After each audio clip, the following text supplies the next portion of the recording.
Je suis Clotilde Dussoulier et vous écoutez l'épisode 172 de Change ma vie, l'inconfort du surplace.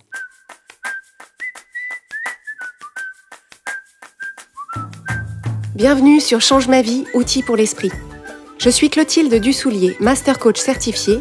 et sur ce podcast, je vous livre chaque semaine des outils précis et concrets pour comprendre les mécanismes de votre cerveau et de vos émotions et construire exactement la vie à laquelle vous aspirez. Cette semaine, nous allons parler d'inconfort et plus spécifiquement, nous allons évoquer l'inconfort du surplace.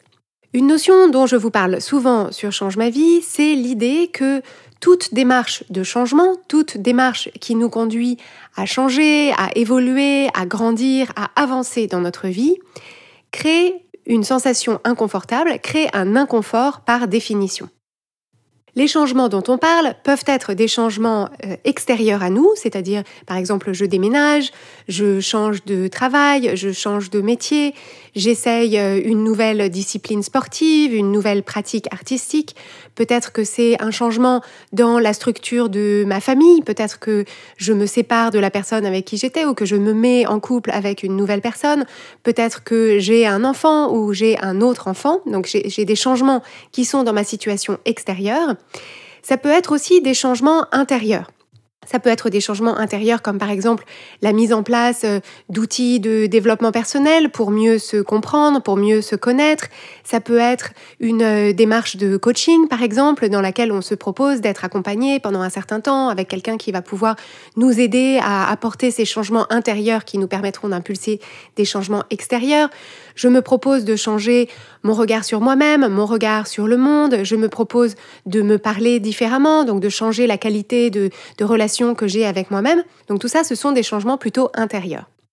Et en fait, cette phase de devenir, la phase pendant laquelle on est en train de passer de la personne qu'on était à la personne qu'on va être de l'autre côté de cette démarche, de l'autre côté de ce changement, de l'autre côté de cette évolution, à l'issue de cette évolution,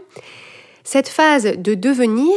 c'est en fait une phase d'équilibre rompu, c'est-à-dire qu'on avait un point d'équilibre avant dans la personne qu'on était avant, on est en train de devenir une autre version de cette personne-là, une autre version de nous, et au bout d'un moment, on arrivera à recréer un nouvel équilibre dans cette nouvelle version de nous-mêmes, mais entre les deux, on est en équilibre rompu, donc en recherche de ce nouvel équilibre, en construction de ce nouvel équilibre. Et comme on est dans une situation d'équilibre rompu, c'est par définition inconfortable. C'est inconfortable parce que tout ce qui nous paraissait familier, tout ce qui était automatique, tout ce qui était facile, tout ce qui était fluide dans cet équilibre antérieur, parce qu'on y était habitué, tout ça est remis en cause, il faut se poser beaucoup plus de questions, il faut être beaucoup plus intentionnel, il faut réfléchir beaucoup plus, il faut chercher beaucoup plus, il faut rater, il faut se tromper, il faut recommencer. Et donc tout ça, ce sont des mécanismes qui créent pour nous un inconfort en attendant d'avoir développé de nouveaux mécanismes, développé de nouvelles habitudes et pouvoir réenclencher un autopilote dans notre vie future, dans notre équilibre futur qui sera au service de cet équilibre futur qu'on cherche à créer. Dans l'épisode 49 de Change ma vie, qui s'appelle « Le confort dans l'inconfort », on a évoqué ça ensemble et ce que je vous indiquais, c'est que le secret de la réussite dans tout ce qu'on entreprend, le secret de la réussite dans toutes les transformations, les changements, les évolutions, les projets de création qu'on entreprend, c'est la capacité à embrasser cet inconfort, à le comprendre, à l'accepter, à le mettre en perspective et à l'utiliser pour nous plutôt qu'à l'utiliser contre nous. Parce que finalement, dans tout ce qu'on veut entreprendre dans notre vie, tout ce qu'on veut entreprendre, tout ce qu'on veut créer, tout ce qu'on veut obtenir, nécessite que nous, on change. Nécessite qu'on change, ne serait-ce que pour passer de la personne qui n'a pas encore créé, qui n'a pas encore appris, à la version de nous-mêmes qui a obtenu, qui a créé, qui a appris, qui a réussi. Et donc, dans ce changement, il y a cette idée de devenir, il y a cette idée d'inconfort. Et l'idée, c'est d'apprendre à prendre à bras le corps cet inconfort, l'accepter comme faisant complètement partie de cette phase de devenir et de transformation, de ne pas s'en formaliser, de l'utiliser pour mieux se connaître, pour mieux avancer, pour fluidifier les choses, mais certainement pas de le voir comme un panneau stop en se disant « Ouh là là, si c'est inconfortable, ça veut dire que je fais fausse route ». Alors, cette idée de trouver le confort dans l'inconfort, de voir dans l'inconfort une partie nécessaire du chemin, d'une zone de confort à une nouvelle zone de confort, quand on est sorti de sa première zone de confort et qu'on cherche à élargir sa zone de confort et donc à l'étendre pour recouvrir plus de territoire, la plupart des gens comprennent cette idée en théorie et se disent oui, c'est très joli, j'adhère complètement. Mais moi, là, dans ma situation actuelle, je ne me sens pas prête, je ne me sens pas prêt à ressentir cet inconfort. Cet inconfort, je comprends qu'il va faire partie du processus,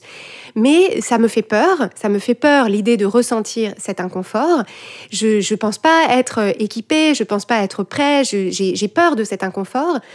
Et donc, ce que je choisis de faire plutôt, c'est que je vais rester encore un petit peu sur place, je vais rester encore un peu là où je suis, en attendant d'être assez fort, d'être assez courageux, d'être assez préparé, d'avoir assez d'informations, d'avoir assez dormi, etc., etc. Donc il y a cette idée que, d'accord, l'inconfort est nécessaire, mais comme pour l'instant je ne me sens pas équipée, je ne me sens pas capable d'aller au-devant de cet inconfort, il vaut mieux que je reste là où je suis parce que l'idée qu'on se fait, c'est que en restant là où on est, on évite l'inconfort. Et ce que je veux vous transmettre à travers l'épisode de cette semaine, c'est qu'en réalité, ce raisonnement, il est faussé. Il est faussé parce que, en se disant « je vais rester là où je suis pour éviter l'inconfort du changement », ce qu'on oublie de prendre en compte, c'est l'inconfort du surplace.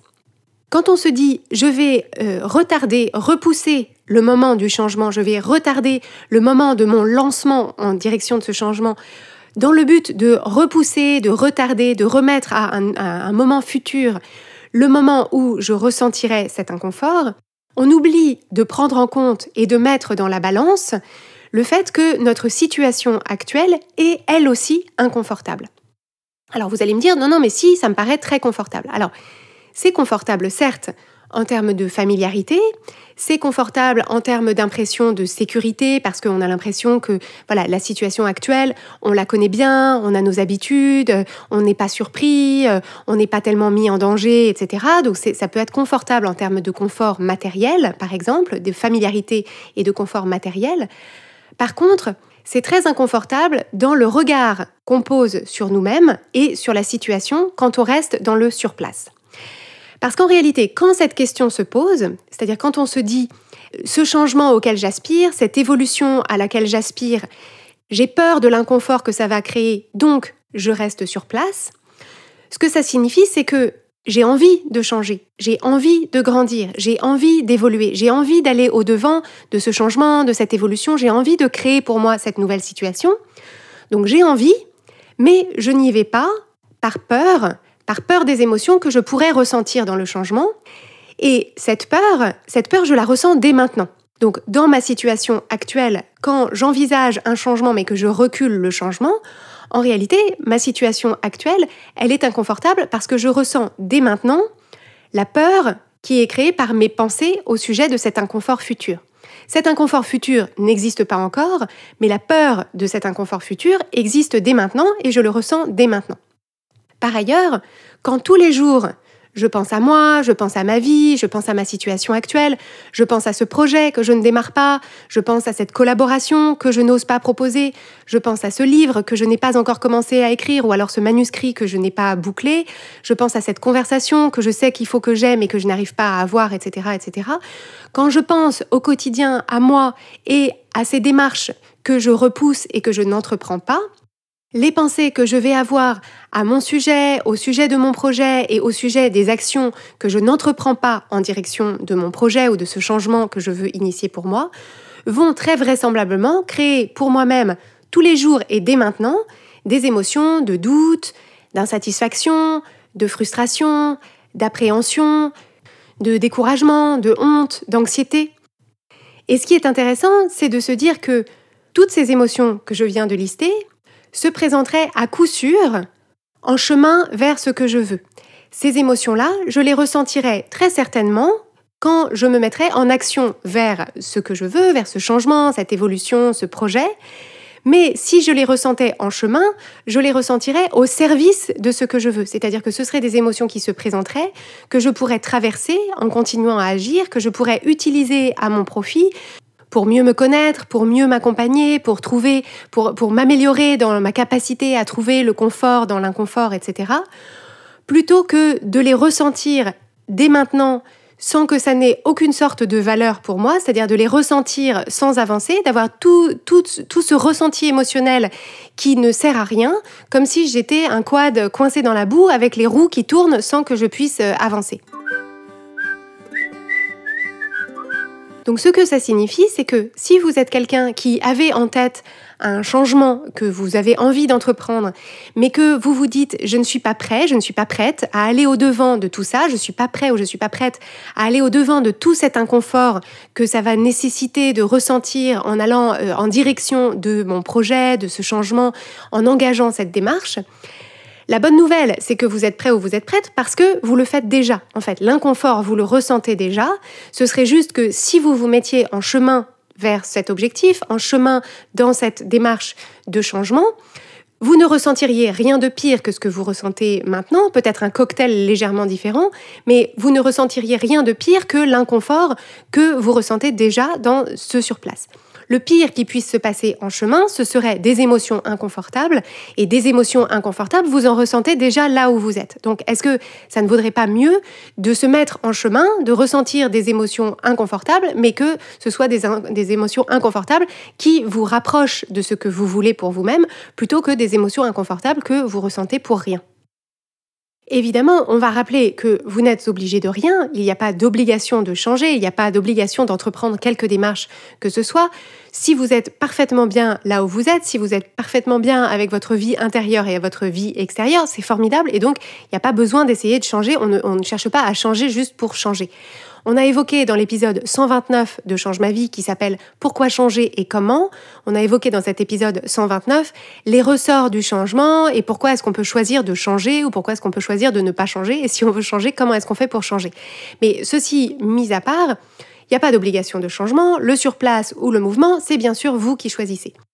Mais à partir du moment où vous hésitez entre les deux, où vous hésitez entre le surplace et le mouvement, vous hésitez entre rester là où vous êtes un peu plus longtemps ou bien vous lancer, entre attendre ou avancer, souvenez-vous toujours que le choix que vous avez, le choix auquel vous faites face, ce n'est pas le choix entre le confort et l'inconfort, ce n'est pas le choix entre le confort de ce qui est familier et l'inconfort du changement. Le choix qui se présente à vous à ce moment-là, c'est le choix entre l'inconfort du surplace ou l'inconfort du mouvement. Et donc vous avez le choix entre ressentir un inconfort maintenant en restant là où vous êtes ou ressentir un inconfort maintenant au service des changements auxquels vous aspirez, au service de votre évolution, de votre croissance et en chemin vers ce qui vous fait envie pour vous.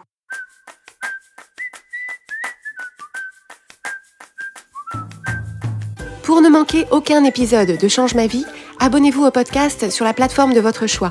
N'hésitez pas à laisser un avis et à partager le podcast avec les gens que vous aimez, c'est le meilleur moyen de le soutenir. Inscrivez-vous gratuitement sur changemavie.com/inscription pour recevoir des outils exclusifs et des messages inspirants directement par email. Et si vous voulez aller plus loin dans la mise en pratique des outils que je vous présente sur Change ma vie, c'est exactement notre métier en tant que coach de vie de vous accompagner. Le programme de coaching que nous proposons est fait sur mesure pour les femmes qui travaillent, qui ont des enfants et qui ont du mal à trouver leur épanouissement au milieu de tous ces rôles qu'elles jouent. Pour en savoir plus et déposer votre demande, rendez-vous dès aujourd'hui sur changemavie.com/coaching. Nous avons hâte d'échanger avec vous.